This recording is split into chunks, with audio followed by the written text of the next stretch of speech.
ការរបស់ idol ទាំងពីរខ្ញុំពិតជាមានកិត្តិយសនិងរូបភាពខ្លាំងមែនទែនដែលបានសម្ដែងការគោរពទៅកាន់ម៉ាក់អ៊ុំហ៊ុនស៊ីណាក៏ដូចជា idol របស់នាងខ្ញុំផងដែរនិយាយទៅគឺមានបងសិល្បករច្រើនខ្លាំងមែនទែនដែលបានមកចូលរួមចា៎ហើយបើកលេចមកមើលសម្រស់បងវិតនិងចប្រឹកក៏អូយស្អាតខ្លាំងណាស់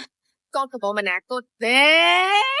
នេះគឺជាឈុតហាចំនួនពេលព្រឹករបស់ខ្ញុំក៏ដូចជាចាជីមីចាបងប្អូនទាំងអស់គ្នានិយាយទៅបងប្អូនទាំងអស់គ្នាគិតថាឈុតនេះខ្ញុំពាក់ទៅមិនដែរអញ្ចឹងណាបងប្អូនទាំងអស់គ្នាខ្ញុំនិយាយមែនណាគឺថាខ្ញុំអត់បានកេងទេមុខនេះគឺនិយាយទៅគឺចាំដល់ម៉ោង3ងើបមិនអីហើយគឺទៅតែម្ដងចាបងប្អូនទាំងអស់គ្នាចំណែកថ្ងៃនេះគឺមានបងសិល្បករជាច្រើនដែលគាត់បានមកចូលរួមនិយាយទៅគឺខុសពីថ្ងៃម្សិលមិញគឺច្រើនខ្លាំងមែនតើហើយបើចេះព្រឹកវិញអូយស្អាតខ្លាំងណាស់និយាយទៅគឺថាឈុតមួយណាក៏ស្អាតដែរបើបងវិតវិញណាសង្ហាយកហ្មងហើយក៏មានជាមួយនឹងបងរ៉ិតក៏ដូចជាភរិយាបងរ៉ិតផងដែរចាហើយខ្ញុំក៏មកបង្ហាញឈុតបន្តិចទៅកាន់បងប្អូនតាគ្នាគិតថាឈុតនៅលើខ្លួននេះខ្ញុំពាក់ទៅសមសួនអត់បងប្អូនទៅសប្បាយរីករាយខ្លាំងមែនតើតែម្ដងបងប្អូនតាគ្នាខ្ញុំនិយាយមែនណាចាហើយមានអារម្មណ៍ថាចាឃើញឱកាសហើយចេះតែមានអារម្មណ៍វិញមិនទេប៉ះជាមួយមីងនិមលនេះចាគឺគាត់ថាកូនកំមុំថ្ងៃអនាគតទៀត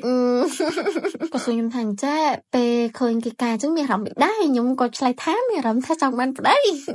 អូនិយាយលេងនិយាយសើចទេបងប្អូនទាំងអស់គ្នាអើយចានិយាយទៅគឺថាស្គាល់ម៉ាក់មីងយូរហើយនិយាយទៅស្គាល់គាត់តាំងនៅតូចម៉ែដល់ពេលឥឡូវបានជួបគាត់គឺគាត់នៅតែស្អាតបើ idol ក្នុងដួងចិត្តរបស់ខ្ញុំវិញអូយខ្ញុំនិយាយមែនណាគឺគាត់ពិតជាស្រស់ស្អាតខ្លាំងមែនតើហ្មងចាសម្រស់គឺថាស្រស់ស្អាតតែម្ដងចាហើយមកមើលអូនម៉ូវិញគឺខ្ជូតយកហ្មងខ្ញុំពិតជារំភើបនិងមានកិត្តិយសខ្លាំងមែនតើហើយក៏សូមអរគុណម៉ាក់អ៊ុំដែលបានផ្ដល់កិត្តិយសឲ្យកូនផងដែរបងប្អូនខ្ញុំនិយាយមែនណាប្លង់នេះគឺស្អាតខ្លាំងមែនតើដែលរបៀបថាកូនកំមុំកូនកន្លោះដើរចេញពីប្រាសាទអង្គរវត្តចឹងណាបងប្អូនទាំងអស់គ្នាអូនិយាយទៅគឺថាស្រស់ស្អាតខ្លាំងតែម្ដងបងប្អូននៅអាចមើលបានពីមួយឈុតទៅមួយឈុតទៅគឺថាស្អាតខ្លាំងមែនតើតែម្ដងនេះហើយគ្រាន់តែពេលផឹកគេបងប្អូនទាំងអស់គ្នាចាឈុតពេលផឹកឈុតហើយចំនួនឈុតអីចឹងទៅតែនៅមានពេលយប់ទៀតកុំភ្លេចចាបងប្អូនទាំងអស់គ្នាលេងមកកំប៉ុង28ចុះសល់30000សរុបមក1033ចុះសល់30000ចាគឺសម្រាប់តែបងប្អូនដែលគាត់កំពុងតែជួបបញ្ហាដូចជាបាយសង្វារអ្នកដែលគាត់បាយសង្វារគាត់អត់មានលទ្ធភាពពិតប្រាកដចានិយាយទៅចាយជីមីធូម៉ូសិននេះគឺថាអស់ចាខ្លាំងមែនតើដូចចាយជូនព្រីតែម្ដងណាបងប្អូនទាំងអស់គ្នា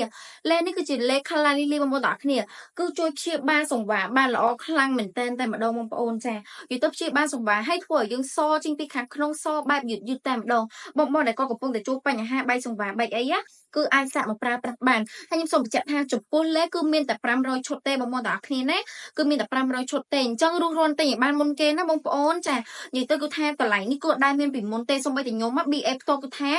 អត់អាចទិញបានផងចាអញ្ចឹងគឺ500ឈុតបងប្អូនទាំងអស់គ្នាកុំភ្លេចណា like share វីដេអូនេះហើយបងប្អូនទាំងអស់គ្នាចង់បានជាមួយនឹង promotion នេះអាចឆាតចូល page បាន